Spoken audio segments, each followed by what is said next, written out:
Shalom à tous les frères et à toutes les sœurs d'ici et d'ailleurs. Que la bonté, l'amour, la miséricorde de notre Seigneur Sauveur Jésus-Christ soit le partage de tout un chacun. Nous sommes aujourd'hui samedi 12 octobre 2019 à Issia. Nous apportons à la connaissance de tout le monde entier que notre sortie pour la campagne missionnaire et le rassemblement synodal ici à Issia a été couronné d'un succès spectaculaire. Amen.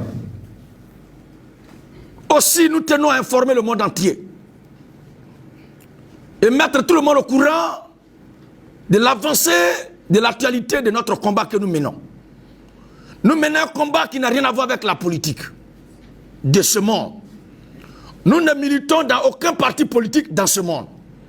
Notre révolution que nous menons est une révolution apolitique, mais aussi une révolution politique. Puisque nous militons dans le parti du Seigneur Jésus-Christ. C'est à ce seul sens que nous sommes les militants du parti du Seigneur Jésus-Christ. Et ce parti-là, c'est la révolution chrétienne. La révolution sans fusil, sans gaz lacrymogène, mais la révolution par la parole. Vu que les églises, les communautés, les religions ont dévié de la lutte qui était celle à laquelle le Seigneur Jésus-Christ avait appelé nos pères les apôtres, chacun a tourné dos à l'objectif visé par le Seigneur venant sur la terre, qui est de donner sa vie pour sauver ses enfants, qui est de prêcher l'évangile authentique, pour libérer les âmes qui sont dans les captivités des religions et des sectes, des loges, des traditions coutumes archaïques. Aujourd'hui, avec l'entrée triomphale et maléfique satanique de la religion dans le christianisme, nous avons fait un constat. Lequel constat est triste, causant le grand malheur de l'Église de notre Seigneur Jésus. L'entrée de la religion depuis l'an 312, avec l'avènement de la mère de toutes ces religions qui pullulent ça et là actuellement dans le monde, l'Église catholique romaine, le christianisme a été empoisonné. Le christianisme a été souillé. L'évangile du Seigneur Jésus-Christ a été pollué par la souillure, par les saletés au plan doctrinal que cette église a déversé. Comme son mari n'est pas le Seigneur Jésus, je veux parler de cette église-là, romaine, le diable étant son époux et son mari légal, elle a eu des relations au plan spirituel avec Satan. Et de cette relation sont nées les églises qui sont venues après elle, sorties de son sein, qui au départ étaient considérées comme des églises qui ont constaté la déviation de cette église pour se retourner au fondement de nos pères les apôtres. Mais après la mort et la disparition de ces pères fondateurs de cette révolution, toutes ces communautés se sont replongées dans la mare, dans la souillure, dans la déviation, dans les ismes et dogmes de cette église qu'elles appellent église mère. Et cela ne s'est pas fait de la négociation. L'entrée sur scène au plan spirituel de Rome n'a pas été avec les sourires aux lèvres. Mais ce qui s'est passé depuis l'an 302 jusqu'à l'an 312, les 10 ans ont été des 10 ans de souffrance, de chaos, de catastrophe au plan de la chrétienté. Parce que Rome n'a pas embrassé le christianisme dans la voie légale que le Seigneur Jésus-Christ a laissée, qui est d'écouter et croire et se faire baptiser au nom du Seigneur Jésus-Christ. Mais elle est rentrée par la répression, par la barbarie, par l'exécution sommaire et sans cause de nos pères fondateurs de tout ce qui est appelé protestantisme.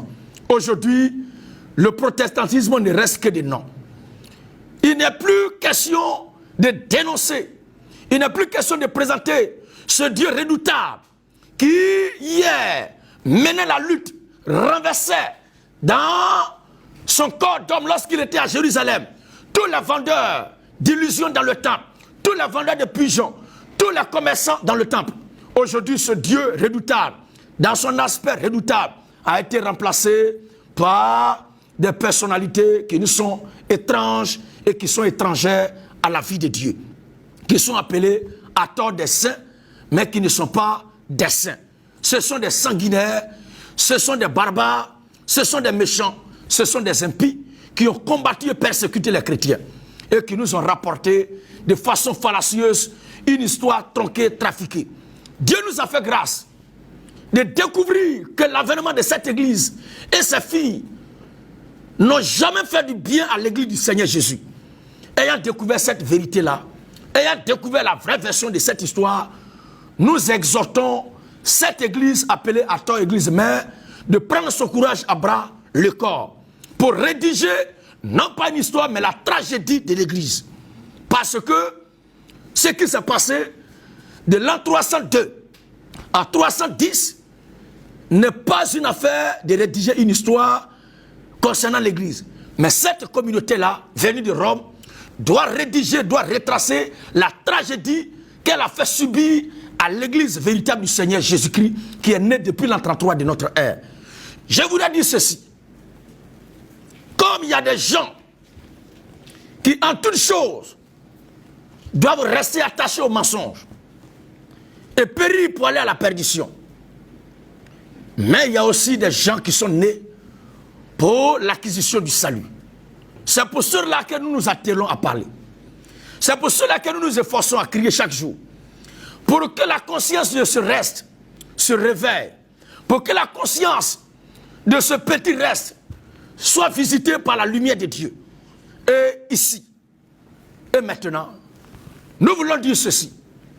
Le combat que nous menons a un symbole. Chaque peuple a son histoire. Chaque histoire a son origine. Chaque nation a son origine. Chaque lutte a sa paternité. Chaque combat a son instigateur. Comme dans les Écritures, on ne peut jamais parler du jardin d'Éden et omis Satan. On ne peut jamais parler de la gouvernance d'Éden et bannir le nom d'Adam. On ne peut jamais parler de la chute de l'humanité sans toutefois se souvenir d'Ève et du serpent ancien. On ne peut pas parler de l'âge de Noé, du déluge, sans toutefois évoquer le nom de Noé. On ne peut pas non plus parler de la circoncision et de la foi sans évoquer le nom du patriarche Abraham. On ne peut pas parler de la loi et du décalogue mosaïque sans toutefois évoquer le nom de Moïse. On ne peut pas parler du feu qui est descendu du ciel dans l'Ancien Testament pour détruire, dévorer les ennemis de Dieu sous la bannière du ministère du prophète Élie le Tishbite et faire un effort pour fermer les yeux sur Élie. On ne peut non plus parler de tout ce qui est jérémiade et omis le nom du prophète Jérémie. De même aussi, dans le Nouveau Testament, on ne peut pas parler du coq qui a chanté 3 fois sans toutefois évoquer Simon-Pierre qui a régné le Seigneur Jésus. On ne peut pas parler de l'histoire, de la croix, de la mort, de la résurrection, le 3e jour, du christianisme et de tout ce qui est la vie éternelle pour le salut des âmes de Dieu, sans parler toujours du Seigneur Jésus-Christ. De même, nous, fils et filles de la révolution chrétienne, nous ne pouvons pas évoquer cette lutte sans toutefois mentionner le nom de notre Père Zobel Agoudio. C'est de lui que nous sommes sortis au plan spirituel. C'est lui que Jésus-Christ a utilisé pour nous ouvrir les yeux et nous montrer la voie à suivre dans ce combat que nous sommes en train de mener. N'en plaise qui veut, mais c'est ce qui est. Un homme qui n'est pas suffisamment courageux d'assumer ses responsabilités devant toute l'histoire est un lâche. Il n'est pas juste de nous imposer une paternité importée. Il n'est pas juste de nous imposer une révélation importée. Il n'est pas juste de nous imposer un père qui ne nous connaît pas, que nous n'avons pas connu. Nous, que vous voyez mener ce combat, notre père que Dieu a utilisé à nous ouvrir les yeux, c'est Zobel Agoudio. Et dans cette lutte, nous avons des aînés dans la foi. Un frère m'a donné un papier sur lequel il est mentionné que dans l'une de tes vidéos à l'époque, tu as dit que c'est le prophète William Branham qui a été envoyé vers toi, et l'autre côté qui a dit que tu n'es pas d'accord avec certaines choses que William Branham a dit, que ton père, que tu reconnais, c'est Zobel Agoudio. Je vais dire ceci. Un homme qui ne reconnaît pas ce qu'il a dit, c'est un lâche. Quand nous faisons débat avec toutes sortes de ramifications au plan religieux, nous prenons leurs propres documents pour répondre à leurs accusations. Nous n'avons pas de compte à rendre à quelqu'un. Un temps était venu où on a failli se faire embrouiller par ces histoires des branhamistes. Mais il faut être objectif. Il faut être pragmatique. Il faut être réaliste. Moi, je suis en Côte d'Ivoire ici. Je suis venu à la conversion.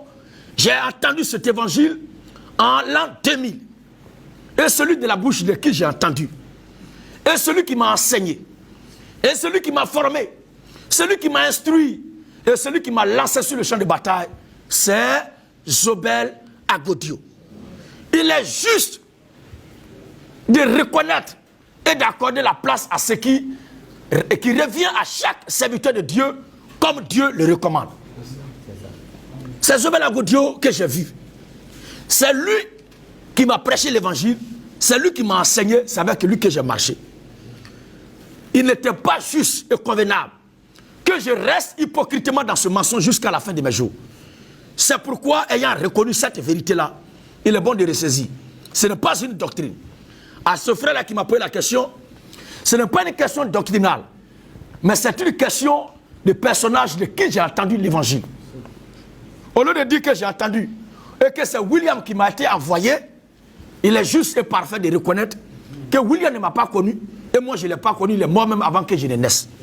Mais c'est Zobel Agoudio qui m'a été envoyé et par qui j'ai entendu l'évangile, qui m'a instruit et qui m'a imposé les mains. Donc, il est bon d'assumer ses responsabilités. Je le reconnais en tout état de cause. Alors, ça n'a rien à voir avec la doctrine que je prêche. Il y a 17 ans, ce que nous avons prêché, et aujourd'hui nous prêchons les mêmes choses. Mais le décalage de personnages de qui j'ai entendu n'a rien à voir avec ce que je prêche. Ce qui n'a pas changé, qui ne changera pas, c'est l'évangile. Mais les hommes, les personnes sont des passages. Pour revenir, j'aimerais exhorter chaque frère, à tous ceux qui nous écoutent, à tous ceux qui sont amoureux de la vérité. Je voudrais vous dire ceci. N'ayez pas la démangeaison, la démagogie de changer de bouche dans vos enseignements sous prétexte que vous répétez toujours les mêmes choses. Dans le but de paraître beau, de plaire à tout le monde et de créer la nouveauté, ne faites jamais cela. Pendant que vous croyez que c'est la 1000e fois ou bien la 2000e fois que vous répétez que le baptême chrétien se fait au nom du Seigneur Jésus-Christ et que d'autres disent que c'est la même chose que vous répétez, il y a des enfants qui viennent de naître le même jour qui n'ont pas encore entendu ça. Il y a des gens qui n'ont même pas encore lu la Bible depuis qu'ils sont nés. Il y a des gens qui n'ont pas encore entendu cela. Donc ne croyez pas que vous avez trop répété les mêmes choses. Depuis que le monde est monde, le soleil se lève à l'est et se couche à l'ouest. Et le soleil, aucun humain sur la terre ne s'est plaint de ce que le soleil se lève dans le même endroit et ça va se coucher dans le même endroit. Parce que ceux qui pensent que le soleil s'est levé hier, qui sont déjà au courant de ça, il y a des enfants qui viennent de naître aujourd'hui, il y a d'autres qui vont naître demain, il y a certains qui naîtront encore après-demain. Ne nous lassons pas de répéter les mêmes choses. Aussi longtemps que nous sommes convaincus que ce que nous disons est la vérité, ne changeons pas de bouche. Je vous donne l'image du peuple qui est quitté en Égypte pour aller à Canaan, sous la bannière, l'hospice du Seigneur à travers Moïse. Il y avait un seul message, les 10 commandements, la loi. C'est cette loi-là qui a été répétée jusqu'à ce que Jésus vienne. Il n'y a pas eu autre chose. Tu ne tueras point, tu ne mentiras point, tu ne voleras point. C'est ça, il répétait chaque jour. Mais nous avons plus de 300 et quelques messages. Pas messages, mais titres d'enseignement que nous dispensons. Ne soyons jamais dans la complaisance de dire que nous répétons la même chose. Alors, est-ce que nous serons maintenant écoutés par les gens? Aussi longtemps que ce que nous prêchons est cautionné par le Seigneur et qu'il n'y a pas eu de contrat encore dans les Écritures, continuons toujours d'insister sur les mêmes choses. En toute chose, il faut une référence. Il faut un modèle. Il faut un exemple. Il faut un conducteur. Il faut un guide. Il faut un leader autour de qui tous les autres travaillent. Nous avions accepté, quand les gens nous traitaient de tous les noms, de servir notre Père Zobel Agodio. Je voulais vous dire ceci. Ne soyons pas complexés. Un homme qui refuse d'être au service d'un homme ne sera jamais servi par un autre homme. Servir Dieu. Dieu est où pour qu'on le serve? Depuis qu'on est ici, qui a vu Dieu dans cette salle? Nous avons eu 7 enseignements. Vu même 8 enseignements. Et il y a eu des serviteurs de Dieu qui sont succédés de façon successive et qui nous ont donné des enseignements. Qui a vu Dieu se promener dans la salle pour parler? Mais on a pris tous note et on est réjouis. Celui d'ici là qui dira, en prenant ces connaissances qui nous ont été dispensées, que nous dispensons pour s'enfler d'orgueil, pour dire, moi, aucun homme ne m'a enseigné parole de Dieu, c'est Dieu qui m'a enseigné, que Dieu te maudisse. Parce que ce sont des hommes qui ont parlé et nous avons pris note. Servir Dieu, c'est de se mettre aux côtés de celui que Dieu a placé devant toi. Amen. Si nous refusons de reconnaître cette réalité, de reconnaître que le corps de Christ est hiérarchisé et qu'il y a un responsable devant, et que de façon pyramidale, le peuple doit suivre le mouvement, si nous refusons de croire et de reconnaître cette vérité-là, nous devions gommer dans les Écritures la Bible qui dit, et Dieu a établi premièrement dans l'Église. C'est écrit. Oui. Si c'est parlé comme ça, c'est que réellement, il y a un ordre qui est établi. Quel que soit ce qui nous animera comme zèle, il ne faudra pas que nous foulons au pied ces principes et ces réalités.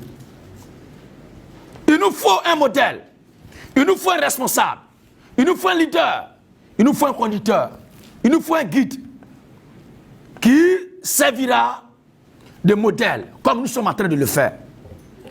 Ne vous occupez pas de ce que les gens disent. Quand le Saint-Esprit est descendu le jour de la Pentecôte, ce ne sont pas tous les apôtres qui ont pris la parole pour parler. Mais il y a eu un qui a pris la parole pour parler. Ce n'était pas la pagaille et le désordre. Un corps a besoin d'une tête. Dans l'invisible, c'est le Seigneur Jésus-Christ. Mais il faut une représentation physique sur la terre des hommes, qui est agitée, qui est régie, qui est manipulée, conduite par l'Esprit du Seigneur. Et tout le reste doit suivre son mouvement. Ainsi, le corps bien structuré avancera et prospérera dans la grâce du Seigneur. Un conseil à tous ceux-là qui voudraient bien sûr lutter et combattre les serviteurs de Dieu aux côtés duquel ils évoluent, il vous sera très difficile.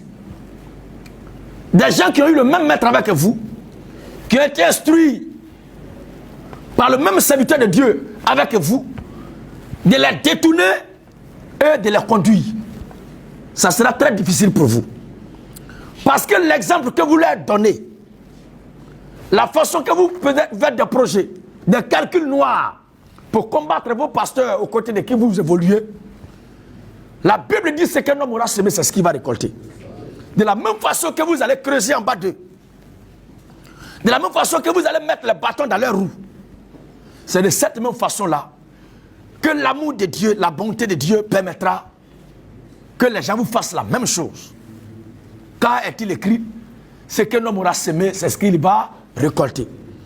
Donc en faisant en posant un pas là, ne croyez pas forcément que vous faites du mal à celui qui est en face, ou que vous faites du bien à celui qui est en face. Mais mettez-vous en l'idée que ce que vous faites en bien ou en mal sont des semences que vous êtes en train de semer dans votre propre champ. Que le bon Dieu, dans la miséricorde infinie dans laquelle il a toujours évolué, vous fera récolter abondamment ce que vous semez un jour. Ensuite, il ne faudrait pas que sous aucun prétexte, vous vous comparez à celui qui vous a prêché l'évangile, pour vous amener à Christ. Vos responsables qui vous conduisent. Pour prendre un bon matin, l'histoire de Paul et de Pierre. Et la déclaration de Paul où il dit, celui qui a fait de Pierre apôtre des, des Juifs, a fait de moi apôtre des nations. Paul qui l'a dit là, il a reçu un appel audible du Seigneur. Timothée ne peut pas parler comme ça à Paul. Jamais. Ce que Paul a dit au sujet de Pierre là. Timothée ne peut pas dire ça. Philémon, Tite ne peut pas dire ça à Timothée. À Paul plutôt. Philémon, Tite, Timothée ne peut pas dire ça à Paul. Pour dire, celui qui a fait à Paul, apôtre des nations, a fait de moi, Tite des Grecs. C'est de la méconnaissance et la mauvaise façon de transporter les Écritures. Celui qui a été l'instrument que Dieu a utilisé à te montrer la voie du Seigneur, à t'ouvrir les yeux, il faut que tu lui accordes le respect. Si tu es convaincu que ce qu'il a prêché, ce qu'il a enseigné est la vérité et qui fait ta fierté, il faut être fier aussi de celui par qui le Seigneur est passé pour te prêcher cette vérité-là. Alors, c'est un conseil que je donne à tous ces frères-là, qui évoluent au côté des serviteurs de Dieu. Là où ils sont, là où ils travaillent et que vous êtes à leur côté, vous devez de les respecter et de les suivre. Non pas de la voie du mal, mais de vous donner des conseils pour ne pas que quelqu'un soit égaré. Pour ne pas que vous ayez honte. D'ici là, si vous avez une inspiration, quelle que soit la pression que vous avez, voyez la façon dont on est réunis ici aujourd'hui. Nous sommes réunis comme ça et soulevez simplement la main et exposez la vision qui vous tient à cœur. Exposez la doctrine, la révélation que vous avez reçue. Et avec la présence de ceux qui vous ont enseigné aujourd'hui, si la chose vient de Dieu, on va dire Amen. Si la chose ne vient pas de Dieu, on vous exhortera, frère, voici ce que l'Écriture a dit. Pour éviter le piège de la honte. Parce que s'il y a un moindre bruit, un esprit vous inspire en même temps. Vous vous soumettez à cet esprit. Si d'ici là, vous constatez, réalisez après que ce n'est pas vrai. Est-ce que vous aurez le courage de revenir? Vous n'aurez pas ce courage. Il y a certains frères qui, bien entendu, ont été traumatisés et qui ont suivi ces voies de malheur et à qui Dieu a fait grâce de suivre la vraie procédure et de regagner la maison. Les gens demandent, mais qui sont ceux-là qui appellent, qui veulent venir, et puis les gens disent, ne veulent pas venir. Nous n'avons pas de compte à rendre à quelqu'un. Les frères qui ont réintégré l'Assemblée, eux-mêmes ils sont là, ils sont vivants. Si ça leur plaît un jour, eux-mêmes de répondre, ils vont répondre. Mais nous ne les présentons pas comme trophée de guerre. C'est nos frères qui ont vécu un temps sombre. Et l'ennemi a profité pour semer la désolation. La Bible dit de délivrer quelques-uns qui ont été pris dans le filet de Satan. Que Dieu fasse que, à un moindre bruit, nous ne soyons pas de ceux-là qui s'en vont. Nous n'avons pas d'enseignant dans le ministère Zobel Godio. Mais nous avons l'enseignant dans le ministère Zobel Godio. Parce que l'enseignant, le grand distributeur de toute la connaissance, c'est le Seigneur Jésus-Christ. Et nous fûmes hier et ce matin édifiés de la prestation du Seigneur à travers ses serviteurs. Amen. Je voudrais insister sur un point. Il nous faut servir un homme que Dieu utilise pour nous conduire. La ville, la localité où le ministère est représenté, le serviteur, l'homme de Dieu qui est là-bas, à tous les frères, à toutes les soeurs qui sont là-bas, regroupez-vous autour de lui pour le soutenir dans le combat. Quel que soit Alpha, soutenez-le. Mais si vous constatez qu'il commence à enseigner des choses étranges qui ne sont pas ce que nous croyons, il est de votre devoir de nous avertir pour que très tôt on vienne entendre la nouvelle vision que notre frère a reçue. Pas pour le combattre, mais pour que nous soyons au même niveau d'information. On ne sait jamais. Dieu parle d'une manière, tant d'une autre. Ne commettons pas cette erreur-là de nous comparer à notre berger, à celui que Dieu a placé devant nous pour nous instruire. Pour se mettre dans l'esprit que Paul aurait dit, celui qui a fait de Pierre apôtre des Juifs a fait de moi apôtre des nations. Paul là, avec Pierre, sont des collègues.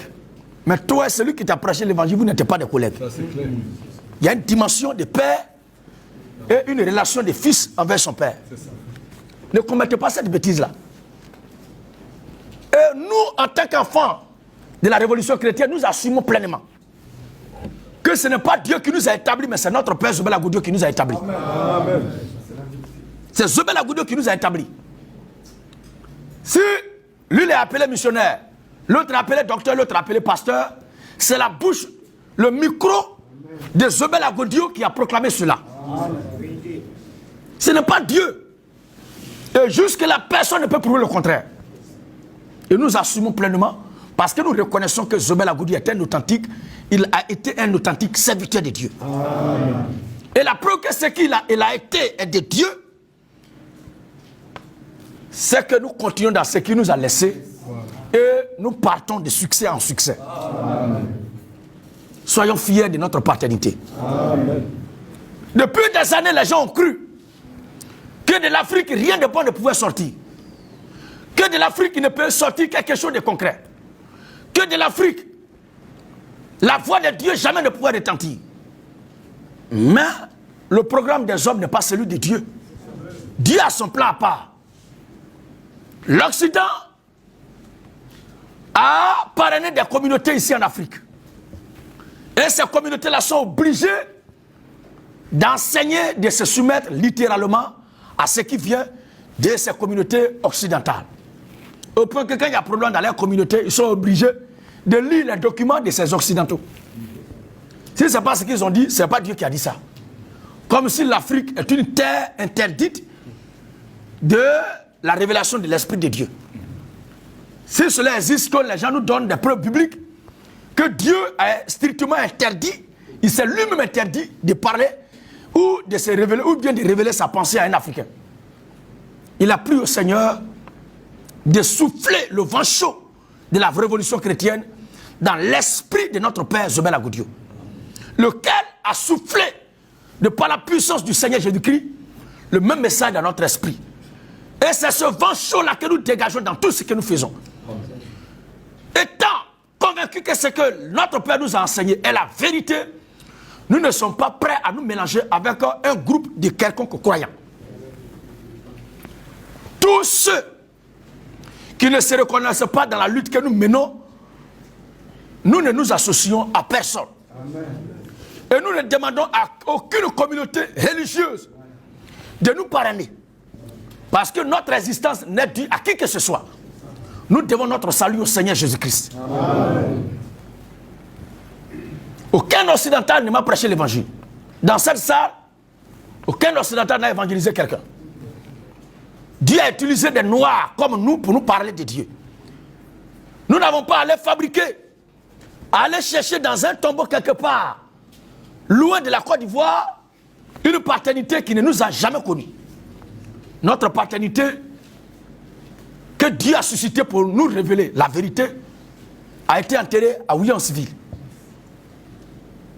Et comme nous, dans notre combat, nous ne sommes pas prêts à aller faire le pèlerinage à la Mecque, ni en Israël sur la tombe, qui serait la tombe de Jésus, ni dans un pays quelconque, ou au cimetière, nous n'allons pas exhorter quelqu'un à aller prendre photo sur la tombe de Sebel Agodio. Ceux qui dirigent leurs regards ailleurs, cherchant une autre paternité ailleurs, c'est leur problème. Mais quand Dieu finit d'utiliser un homme et qu'il s'en va, le même esprit de Dieu vient s'asseoir sur un autre individu pour continuer la même lutte. Parce qu'il a dit cette bonne nouvelle de l'évangile du royaume des cieux sera prêchée jusqu'à la fin. Quand la dernière brebis du Seigneur va rentrer dans la bergerie, c'est là que prendra fin les hostilités. Aussi longtemps que cela n'a pas été, le Seigneur lui-même se donnera les moyens de susciter des hommes. Après notre génération, si le Seigneur n'est pas venu actuellement, quand nous rentrerons dans le repos du Seigneur, Dieu suscitera encore une autre vague pour mener ce combat-là. Mais à cette heure actuelle, c'est le moment ou jamais de mener le combat pour la cause du Seigneur. Amen. Soyons soudés et ne nous sous-estimons pas à cause de notre race, à cause de notre peau, à cause de notre teint. Le roi Salomon a eu beaucoup de femmes, mais d'entre ces femmes, la plus belle de toutes ces femmes dont il a fait des éloges est quittée aux extrémités de la terre. Elle vient de l'Afrique. Ce mariage de Salomon avec la reine de Séba est un enseignement fort. Et nous les Africains, descendus du ciel, parce qu'il y a d'autres Africains qui sont quittés dans la terre, et chacun retournera dans ses origines. Toutes les nations sont un front, où il y a le regroupement des fils de Dieu et des fils du diable. Mais je parle des Africains dont les origines remontent de l'éternité. Malgré notre terre noire, mais notre état d'esprit au plan spirituel est pur, est plus blanc que la neige. La beauté de notre esprit est parfaite. L'homme blanc, c'est le froid. Quand il parle, tout le monde a sommeil dans la salle. Parce que ils n'ont rien à nous dire. Ils n'ont rien à nous prêcher. Il est temps qu'en Afrique ici, nous-mêmes les Africains, on se prenne au sérieux. Et que quand on lit un passage de la Bible et qu'on ne le comprend pas, qu'on se tourne vers le Seigneur de nous aider à comprendre le passage. Et qu'on n'appelle pas forcément un occidental pour nous dire, viens nous expliquer ce qui vient de ce passage. Le salut que nous possédons et le combat, la vision que nous incarnons est oriental. Le salut vient des Juifs. Le salut ne vient pas de l'Occident. Et nous disons à bas l'occidentalisme. À bas l'africanisme. Notre combat n'est pas à mélanger avec les Kamites. Mais nous sommes des Kamites. Nous sommes des Kamites chrétiens. Quand je dis Kamites, je veux dire simplement que nous sommes de la descendance de Cam, l'un des 3 fils de Noé. Et le Cam dont je parle s'écrit avec C-H-A-M. Ce n'est pas leur cas qu'ils écrivent là, non. Nous ne sommes pas Kémites. Mais de cette descendance de Cam est sorti un rejeton qui anime actuellement la flamme de la révolution chrétienne par la puissance du Saint-Esprit. C'est dans ça que nous nous reconnaissons. Il faut que chaque frère reprenne confiance, chaque soeur reprenne confiance. Et regardez dans tout ce que nous diffusons à travers le monde entier. Ce sont nos frères, les Noirs, la grande diaspora africaine qui s'est déportée en Occident, qui est intéressée par ce que nous disons. Le blanc, quand il regarde ce qu'on fait, c'est le mépris qu'il affiche. C'est comme ça, ils ont toujours été.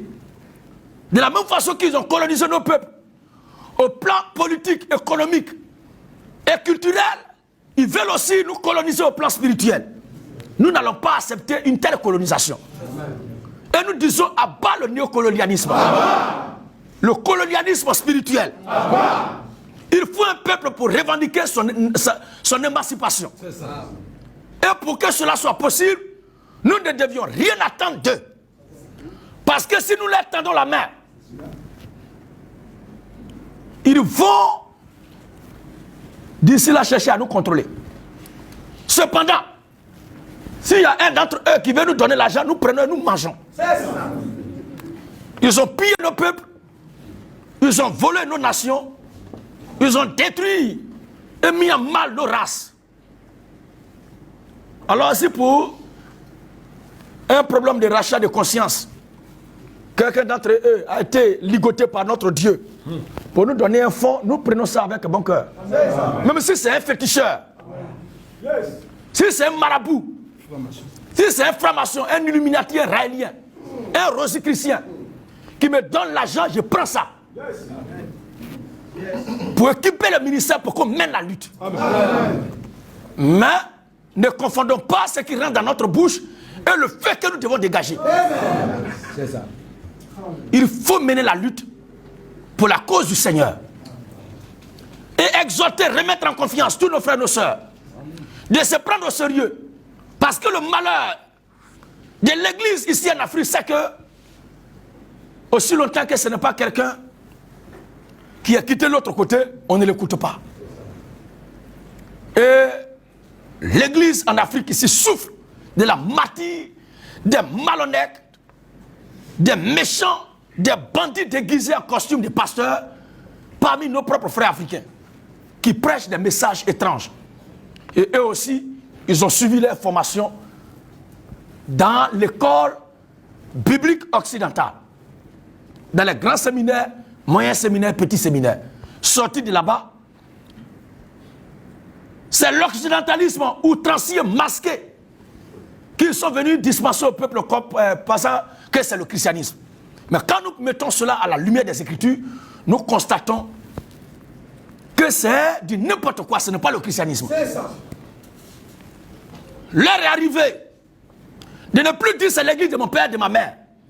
L'heure est arrivée de ne plus dire que c'est dans quelle communauté laquelle je suis né, mes parents m'ont accouché.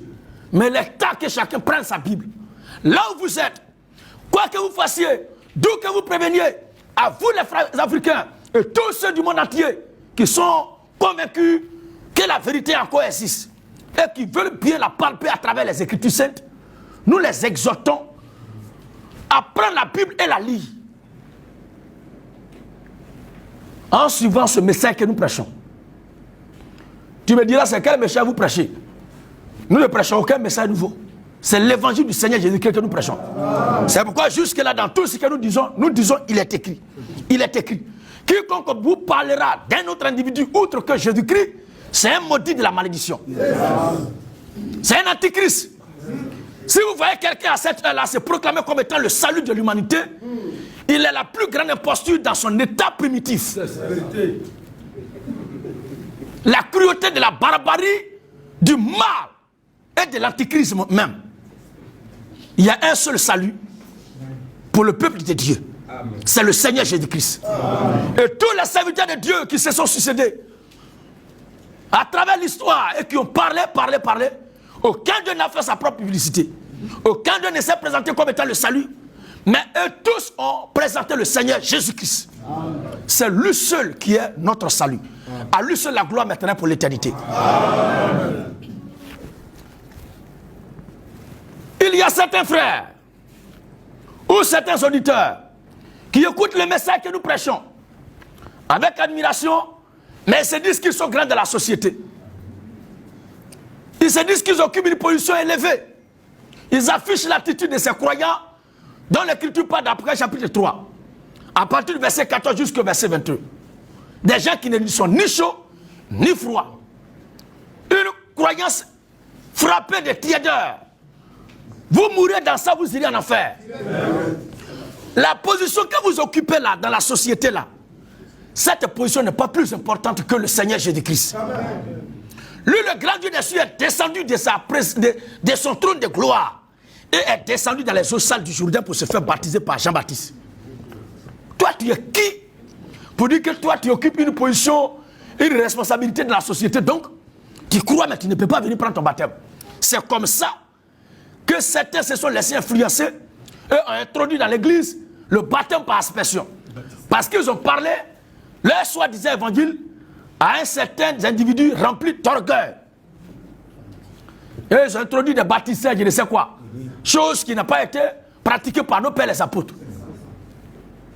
Et comme ces orgueils-là se disent qu'ils ne peuvent pas descendre dans la basse sphère pour s'humilier pour le baptême, ils viennent orgueilleusement, et on fait baptistère, on les plonge dedans, d'autres on les plonge dans le toboggan. On voit des baptêmes de comédie là, on met les gens dans le bassin, puis on le plonge, oh, il a été baptisé. Tu es un plaisanteur, tu n'es pas baptisé. Ton baptême que tu as fait là, où est le modèle de la Bible? Question. Il y a des gens qui sont dans cet état-là, qui attendent, et qui jusque-là ne se décident pas pour prendre le baptême. Jésus-Christ, le grand Dieu des cieux, est descendu, et il est allé se faire baptiser. Le raisonnement que tu as, les richesses que tu possèdes, la place que tu occupes, la fonction que tu as, le poste que tu occupes dans la société, est valable pour un temps. Dès que tu tombes, tu meurs tout à l'heure là, tu vas rentrer dans un trou noir. Ça, c'est fonction-là. Ce trou noir-là, c'est tombeau. Les gens vont te déposer là-bas, tes galons, ton grade, ta taille, tout ça là, va rester dans le trou là, et puis terminer. Mais avec quoi ton âme se présentera devant le Seigneur? Parce que lui qui est le plus grand, au-dessus de tout, a même été déshabillé. La Bible dit dans Philippiens qu'il a été humilié. Même jusqu'à la mort de la croix.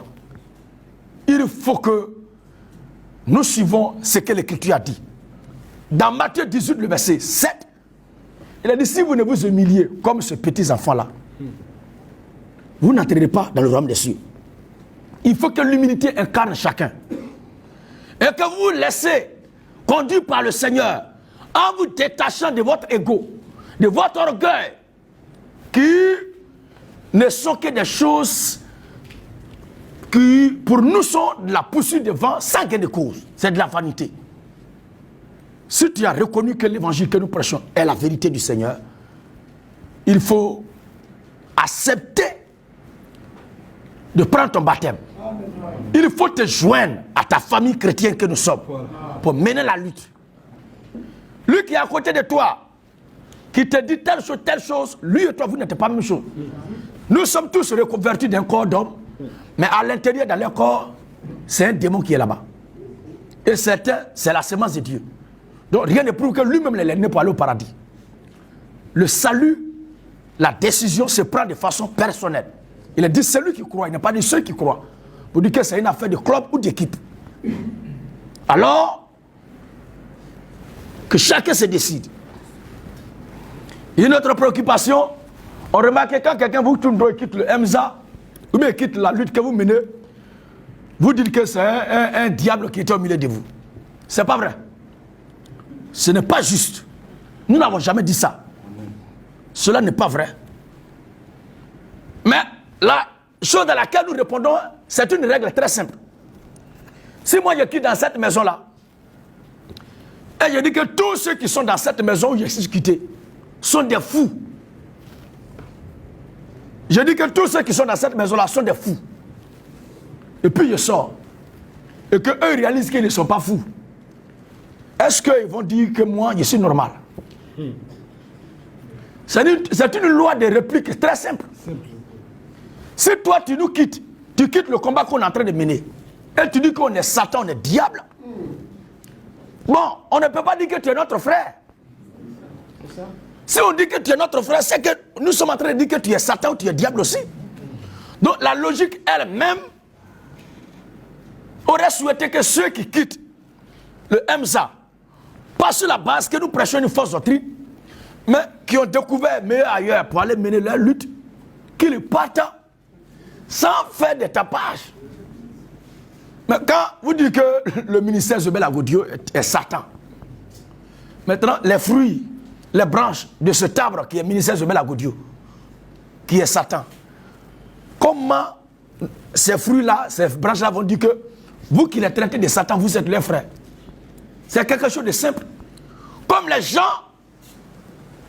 disent qu'ils sont nos frères, et ils disent à la fois que nous sommes des diables. Alors, frère du diable est quoi? Ou bien homme de Dieu, ou bien cher frère et soeur. Frère du diable est diable. C'est qui t'a le ministère Zebel Agodio. Vous êtes convaincu que le ministère Zebel Agodio est Satan, gardant toujours ce que le ministère Zebel Agodio fait. Donc, il est juste et normal que ceux qui ont envie de parler de ce que vous faites disent que vous êtes des diables et Satan. Donc c'est une réponse très naturelle qui n'a rien à voir avec. Donc quand on vous quitte là, c'est qu'on n'est plus sauvé. C'est pas vrai. C'est pas juste. Alors que les gens ramènent leur esprit sur terre. Il faut souligner que nous ne sommes pas des brahmistes. Nous ne sommes pas une bande d'ismes ou bien des istes. Ce que nous croyons et qui est notre absolu jusqu'à cette heure, c'est la Bible. Le fondement éternel de la foi des justes. C'est sur ça que notre Père nous a ramené, déposé, laissé avant de rentrer. Le problème de l'Africain lui-même, c'est qu'il n'aime pas lire. C'est ça qui nous tue le plus. Nous n'aimons pas lire, nous n'aimons pas vérifier. Et ceux qui se jouent les plus courageux pour lire et vérifier ne nous rapportent pas exactement ce qui est écrit. Vu cette réalité triste, nous ne pouvons pas acclamer, applaudir ce qu'ils enseignent. Mais que chacun prenne son temps, chacun prenne le courage de vérifier, de lire, d'examiner les Écritures pour voir si ce qui est prêché est la vérité. Pour ne pas que vous soyez d'ici la filée des menteurs et des fossoyeurs. C'est parce que les gens ne lisent pas qu'il y a conflit entre eux, nous.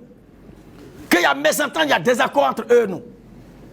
Ils disent que nous, on lit les versets qui nous arrangent dans la Bible. Mais si c'est le cas, lisez aussi ce qui vous arrange. Il y a d'autres qui disent les questions auxquelles nous répondons sont des questions très faciles que les gens nous posent. Mais vous aussi venez avec les questions difficiles. C'est par rapport à la nature de la question que nous répondons. Pour chuter, je voulais dire ceci. À tous les serviteurs de Dieu, ici présents dans cette salle, je donnerai un conseil.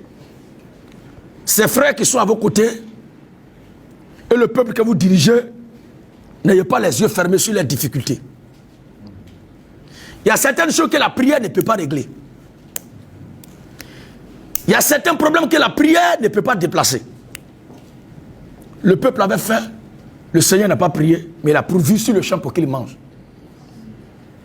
Ayez souvent les regards sur la condition, les situations de certains des enfants que le Seigneur vous confie de conduire. Et ceux qui ont tout laissé pour être à vos côtés, ne les abandonnez pas à leur propre merci. Il faut que vous ouvrez les yeux sur leur quotidien pour voir ce qui va et ce qui ne va pas. Et que regardant l'état, la condition de vie des frères et des sœurs de l'Assemblée, ce n'est pas le fait d'avoir milliards là qui peut permettre à un homme d'aider son semblable.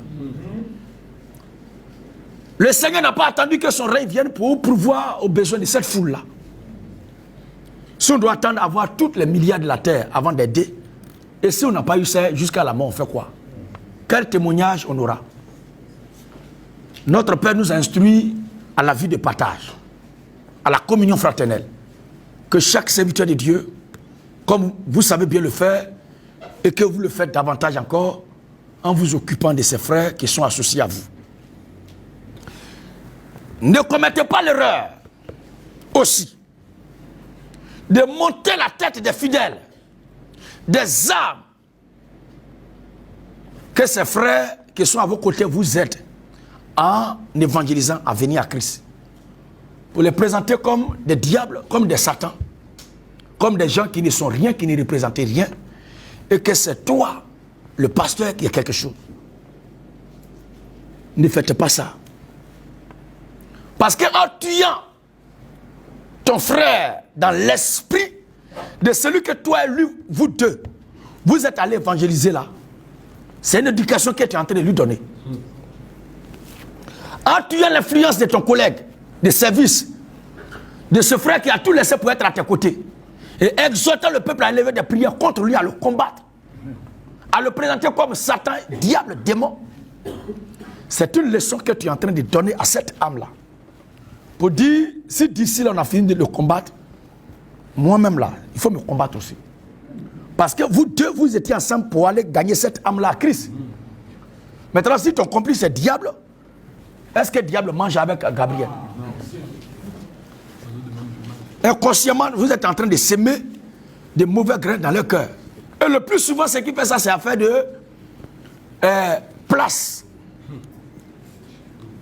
Affaire de dîmes et offrandes. Ces choses-là ne devaient pas être ce qui va être au centre de la lutte que nous menons. Que chacun respecte son compagnon de service. Que chacun manifeste de la compassion pour son collègue de service. Et que vous les respectez de la façon qu'ils vous respectent. Parce que ce sont vos associés. Il ne faudrait pas qu'eux, ils gémissent, ils pleurent, ils souffrent de vos propos en abandonnant le combat pour qu'eux deviennent votre cible. À combattre chaque dimanche. Cela n'est pas bon. Je ne dis pas que cela existe, mais ne faites pas ça.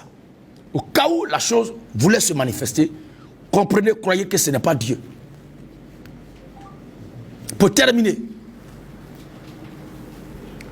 il faut que chacun à son niveau, chaque frère, chaque sœur, dans toutes ces assemblées où ils sont, ne s'associe jamais, je dis bien, ne s'associe jamais d'un individu qui se dit frère ou sœur, qui a le courage de venir parler mal de votre pasteur. N'associez jamais vos cœurs à un individu qui se dit frère, qui vient critiquer votre propre frère à côté de vous. S'il a fini de vous critiquer, derrière vous là, et que maintenant vous venez l'autre partie, c'est le tout maintenant de celui qui vient de partir là, d'être dépassé avec vous. Si vous voyez de tels individus, reprenez-les.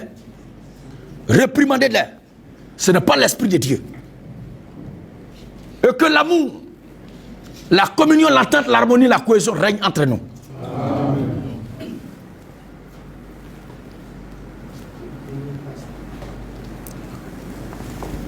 Amen. Comme des entreprises, des multinationales, qui ne peuvent jamais s'attaquer, se dénoncer. Comme les réseaux de télécommunications qui ne peuvent pas se dénigrer, ni mettre l'État de l'autre dehors. Comme les grandes puissances qui mangent de la même assiette, dévorant les petites nations et les petits peuples, ne peuvent pas se dénoncer. Toutes les religions de la terre aujourd'hui se sont mises ensemble pour nous combattre. D'autres nous accusent d'être dans l'écuménisme. Mais nous ne croyons pas que l'écuménisme soit un comportement, une conduite. Mais l'écuménisme, c'est une idéologie dans laquelle évoluent des individus.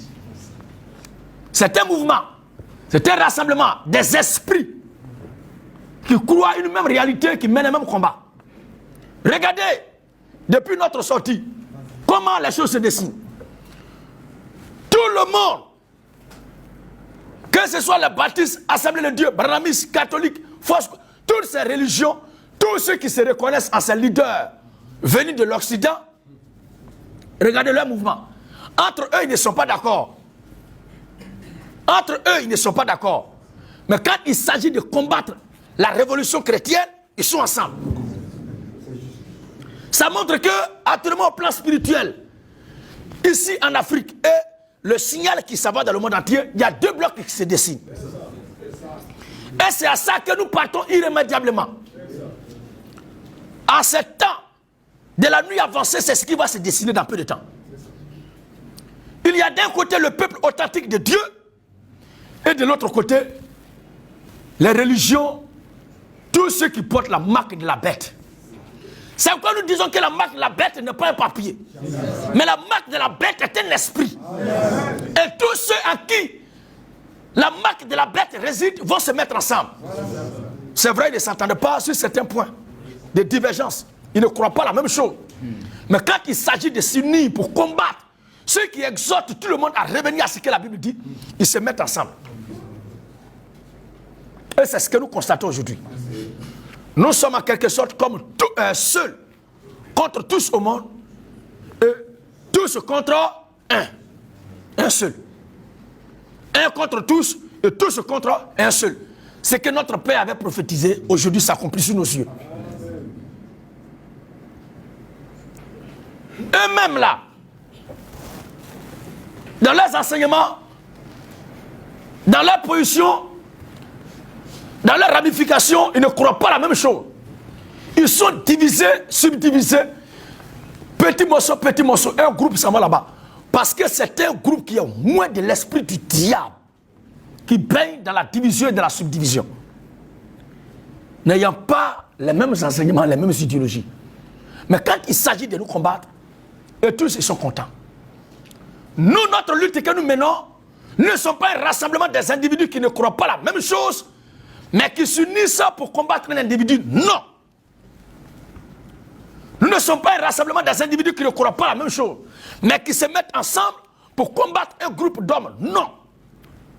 Mais notre combat que nous menons, c'est pour libérer, plutôt pour la libération, la délivrance de tous ceux qui appartiennent à Dieu et qui sont tenus captifs par tous les systèmes religieux. Tous les systèmes, coutumes, traditions et pratiques non conformes à la Bible. Donc le combat que nous menons est de mettre à genoux, de mettre à nu, d'exposer les tares, les déviations, les mauvaises doctrines, les fausses doctrines enseignées par ces églises qui sont censées prêcher ce que Jésus a dit et qui prêchent ce que Satan a donné. Pour que les enfants de Dieu qui sont dans ces coins-là reviennent à Dieu. Voici le signe sur lequel évolue notre combat. Amen. Ne sont pas un rassemblement des aigris qui ont gardé d'un contre un tel, contre tel groupe, et qui se met ensemble pour faire un règlement de comptes. C'est pourquoi nous ne plaçons pas notre combat sous le signe contre un individu. C'est pas vrai. Mais le combat que nous menons, c'est de ramener tout le monde à ce que la Bible dit. Et nous le faisons avec amour. Amen. Nous le faisons avec détermination. Nous le faisons avec bon cœur. Et partout où les frères ou les sœurs sont, nous allons faire comme ça le tour de toute la Côte d'Ivoire, si Dieu nous fait grâce, de l'Afrique et aller dans le monde entier. Alors, convaincus de la cause de la lutte que nous menons, nous ne sommes pas prêts à laisser une certaine paternité imposée ou importée de l'autre côté, avoir un droit de regard dans ce qu'on fait. Ce ministère n'a pas été manifesté par un occidental. J'insiste beaucoup. Parce qu'il y a des communautés aujourd'hui, l'homosexualité a été légalisée. Pourquoi? Parce que ces églises-là sont sponsorisées. Ces églises-là tirent leur subsistance de leur base centrale qui serait l'Occident. C'est vrai pour toute lutte, il faut un quartier général. Il faut un QG. Mais nous croyons que la Côte d'Ivoire, là où nous sommes rassemblés, constitue notre QG. Amen. Nous n'avons pas d'instruction à recevoir de l'extérieur. Le jour où nous allons quitter ce monde-là, nous aurons travaillé les mains libres. Amen. Nous aurons prêché ce que le Seigneur nous a convaincus de prêcher les mains libres. Amen. Alors à vous qui vous croyez les esclaves de la révolution chrétienne, il est bon d'être esclave de la bonne cause que d'être libre dans l'égarement et dans la fausseté. Ainsi, un libre penseur le disait, la liberté n'est pas la seule solution d'être libre. Si tu penses que l'indépendance que tu cherches, ça va te conduire à ce qui va t'éloigner du Seigneur, il est bon de rester esclave de ce qui te maintient en Christ. Amen. Et nous décidons de façon volontaire, par la grâce de notre Dieu, de rester esclaves pour la cause de la révolution chrétienne. Amen. Jamais nous ne serons prêts à tendre la main à qui que ce soit. À une communauté qui voudrait bien sûr qu'on collaborer avec nous. Parce que ces messages sont envoyés sur nos pages. Nous n'acceptons pas une quelconque collaboration avec une communauté qui en réalité n'est pas communauté, mais qui sont des multinationales. Celui qui est convaincu de ce que nous faisons là, tu es pape, tu es monseigneur. Si tu reconnais que là où tu es faux, viens, tu vas prendre ton baptême. Viens prendre ton baptême. Et tu vas t'asseoir pour écouter les véritables instructions du Seigneur. C'est après ça maintenant, si tu as un talent, une dimension en toi, que le Seigneur veut présenter au monde, à lui maintenant de se charger de le faire. Il n'est pas question de dire, moi je suis prophète, je suis pasteur, je suis apôtre, je veux collaborer avec vous. Nous ne collaborons pas avec les gens qui ne croient pas, qui ne prêchent pas ce que nous prêchons. S'il doit y avoir une collaboration, c'est ceux d'abord qui ont écouté ce que nous prêchons, qui ont cru. Parce que nous sommes convaincus qu'en dehors de ce que nous prêchons, il n'y a pas autre vérité au monde. Alors, si toi tu es convaincu de ce que nous prêchons, c'est ce que tu prêches, pourquoi alors tu viens alors venir apprendre avec nous? C'est pas vrai. Si tu es convaincu que ce que tu fais n'est pas vrai, détache-toi totalement de ça et viens prendre ton baptême. Et prends les véritables instructions, la vraie connaissance du Seigneur pour ton avenir spirituel. Il y a certains pasteurs qui disent que s'ils abandonnent leur communauté, est-ce que nous allons leur donner une place, une maison en même temps? Nous ne sommes pas une organisation religieuse. Nous ne sommes pas un multinational. D'ailleurs, même là, on ne t'a pas appelé. Je bois l'eau.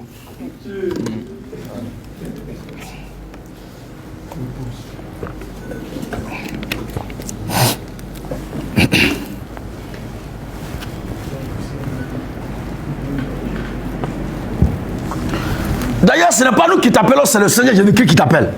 Amen. Si tu avais telle prérogative, tel privilège dans la religion, il faut faire comme Moïse, qui a accepté d'abandonner la cour royale de Pharaon pour descendre dans la boue et aux côtés de ses frères là-bas pour souffrir avec eux. Il faut descendre. Oublie tout cela. Il faut comprendre que c'est aujourd'hui que tu as découvert la vérité, tu découvres le Seigneur. Que depuis que tu es né là, tu n'as jamais été quelque chose, tu n'es rien. C'est en ce moment-là que tu viendras au Seigneur, tu viendras en Christ avec un bon état d'esprit. Mais si toi tu veux venir et puis tu nous poses des préalables. D'ailleurs, si toi-même tu viens en Christ là, c'est à qui tu as rendu service? C'est pour toi-même ton propre salut. Nous ne disons pas nom de quelqu'un, mais à toi qui a parlé comme ça là, il faut comprendre maintenant. Si tu viens, tu es prêt à te comporter comme un enfant qui vient de naître aujourd'hui et accepter les conditions de vie que tu trouves au milieu de nous. Comme un enfant qui vient de naître, il accepte de dormir au salon de son papa. Le jour, le Seigneur veut présenter au monde ce que tu es, c'est lui-même qui va créer les conditions pour te présenter au monde. D'autres disaient hier que nous, on a suivi notre père Zobel Agoudio de façon moutonnière parce que c'est une affaire de manger. Que si vous parlez, il va vous enlever là-bas, vous n'allez pas manger. C'est pas vrai, les gars. C'est pas juste. Aujourd'hui, nous sommes entre nous. Il n'est plus là. Si ce qui nous avait prêché n'était pas vrai, qu'est-ce qui nous empêche maintenant de faire une réforme? Si c'est par principe de soumission, d'obéissance à l'autorité parentale que nous avions fermé la bouche et nous l'avons suivi et nous avons dit amen à ce qu'il nous prêchait. Et nous avons soutenu notre père dans ce combat-là. Si c'est par ce principe de soumission partenaire, maintenant qui n'est pas là, qui peut nous reprendre, qui peut nous gronder aujourd'hui si nous, on veut changer telle ou telle chose? Mais il n'est pas bon de désacraliser ce qui est sacré. Tout ce que notre père nous a appris, nous a enseigné est la pure et propre vérité. La preuve que c'est la vérité, c'est que nous présentons cela publiquement devant le monde entier. Et il n'y a personne pour nous confondre. Cela montre que son ministère est marqué de sceau de l'éternité. N'ayons pas honte. Hébreux chapitre 13, je crois bien, on va lire ce passage-là. Le verset 7, c'est ça qu'il cherchait même. Souvenez-vous. L'écriture a dit quoi? Souvenez-vous. Hébreux chapitre 13, le verset 7. Verset 7. Souvenez-vous de vos conducteurs. Jusqu'au verset 9. Il a dit quoi? Souvenez-vous de vos conducteurs. D'avoir honte d'eux. Souvenez-vous de vos conducteurs. À vous dans le monde entier. Si des gens vous prêchent ou vous présentent quelque chose, sans toutefois vous parler de celui de qui ils ont reçu ça, n'ayez pas confiance à ces gens-là. Ce sont des menteurs. Ce sont des menteurs. Parce que s'ils n'ont pas eu le courage de présenter celui de qui ils ont entendu ça là, c'est que ce n'est pas une bonne chose. C'est que l'esprit qui est derrière là, ce n'est pas un bon esprit. Amen. Parce que si tu es convaincu que ce que tu possèdes est vrai, tu dois être fier de qui tu as reçu ça. Un homme qui a eu un diplôme dans une école doit être fier de cette école. On voit sur les réseaux sociaux les gens qui mettent souvent, toi qui as eu ton bac dans telle école, viens pointer. Et je vois tous ces camarades-là viennent pointer avec fierté. D'autres me disent le nom de leurs professeurs qui les ont manqués. Nous avons affaire à une croyance, à une population. Même le Seigneur Jésus-Christ lui-même, quand il parlait de son Père. Amen. Le Fils ne fait rien de lui-même, mais ne fait que faire ce qu'il voit vers au Père. Mon Père qui m'a envoyé, il est un avec moi. Voici des gens qui sont tombés de nulle part. Ne croyez pas à une telle croyance. N'ayez pas foi de tels individus. Si tu es sûr que c'est un pasteur baptiste, Assemblée de Dieu, Foursquare, que tu lui as tourné dos, il faut te débarrasser de tout ce qu'il t'a dit. Et maintenant, prêche la réalité nouvelle que tu as découverte. Mais tu dis que c'est un pasteur baptiste, il est dans le fond, et tu dois prêcher ce que pasteur baptiste l'a enseigné. Maintenant, si pasteur baptiste est dans le fond, qu'est-ce qu'on prêche maintenant pour être sauvé? Non, baptême, vous avez reçu là, c'est bon.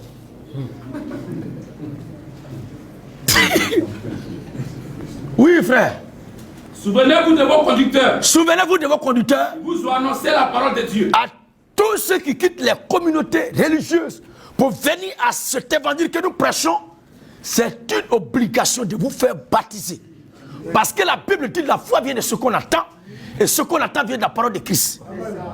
Si c'est que vous avez entendu pour vous faire baptiser, si vous constatez que ce n'est pas la vérité, et que l'individu lui-même n'est pas un homme de Dieu, pour le bien-être de votre âme et pour votre salut, allez-y prendre votre baptême par celui qui vous a fait découvrir la vérité.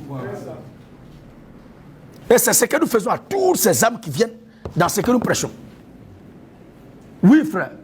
Souvenez-vous de vos conducteurs. Ils vous ont annoncé la parole de Dieu. Quoi? Ils vous ont annoncé la parole de Dieu. N'ayez pas de la complaisance, n'ayez pas honte. Même si c'est un handicapé qui t'a prêché l'évangile, il faut reconnaître. Si ton père a un œil cassé, c'est ton père. Si ton père a un bras coupé, c'est ton père. Si ton père a le nez tordu, c'est ton père. Si ton père a un gros nez, c'est ton père. Il faut le reconnaître, il faut l'assumer. Souvenez-vous de vos conducteurs qui vous ont annoncé la parole de Dieu. Qui vous ont annoncé la parole de Dieu. Considérez quelle a été la fin de leur vie. Et imitez leur foi. Vous voyez? Donc, à chaque maison, un père de famille. À chaque tribu, un père de famille. Nous, notre tribu que nous constituons, notre famille que nous constituons, la nation que nous constituons, qui est la nation de la révolution chrétienne, cette nation-là a un père que Dieu a utilisé à engendrer cette nation. C'est Zobel Agoudio. Il faut le marteler.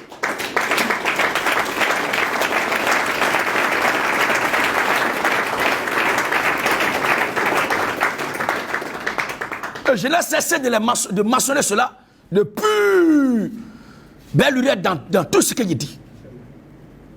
Il le faut pour que les gens comprennent que dans la maison de Dieu, la reconnaissance est une réalité. Et que ces choses-là sont écrites dans la Bible et qu'on doit les vivre aussi. Mais tu vas crier jusqu'à arriver là, tu sautes. Alors, considérez quelle a été la fin de leur vie. Oui. Et imitez leur foi. Voilà. Donc, frère, nous imitons la foi de notre Père. Vous me voyez, je suis assis ici, que personne d'entre vous ne se trompe pour croire que c'est moi qui suis l'instigateur de cette lutte. Jamais je ne revendiquerai la paternité de cette lutte-là. Personne dans cette salle. Nous sommes des instigués. Tous. Nous sommes tous ici, dans cette salle, des instigués. Toute eau a toujours une source. Mais après, il y a plusieurs branches. Mais aucune de ces branches-là ne peut évoluer parallèlement à la source. Une branche qui évolue parallèlement à la source va sécher dans peu de temps. Prenez un cours d'eau et faites un barrage pour couper la branche, sectionner la branche qui s'en va là-bas. Dans les premières heures, là, ça va faire... Mais ça s'en va comme ça. La place était comme ça.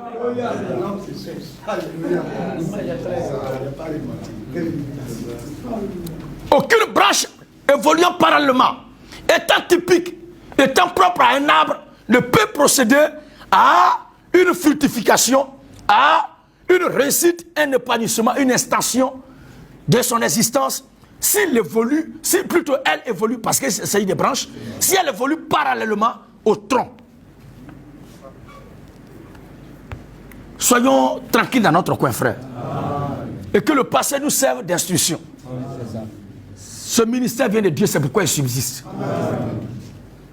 Alors j'exhorte tous les frères et toutes les sœurs du monde entier qui veulent bien sûr soutenir ce combat, de par leur façon, de par leur manière, de ne pas hésiter. Je ne suis qu'un porte-parole, mais nous sommes une grande assemblée mondiale. Et les deux camps vont réellement se dessiner. Tous ceux qui ont le même esprit du diable, qui ont la marque de Satan, se mettront d'un côté pour nous combattre. Et tous ceux qui ont la marque de Dieu, qui portent en eux la semence de Dieu, embrasseront ce message-là. Si nous sommes unis, vous le constatez, chaque jour le Seigneur envoie des âmes à la conversion. L'œuvre de Dieu gagnera du terrain. C'est l'union qui constitue notre force, notre bien-être. Ne soyez pas complexés. Alors, conduit par une étoile, conduit par cette lumière, conduit par cette vision, étant héritier de ce combat auquel notre Père nous a initiés, nous ne sommes pas prêts à trahir cette lutte-là au détriment de quoi que ce soit.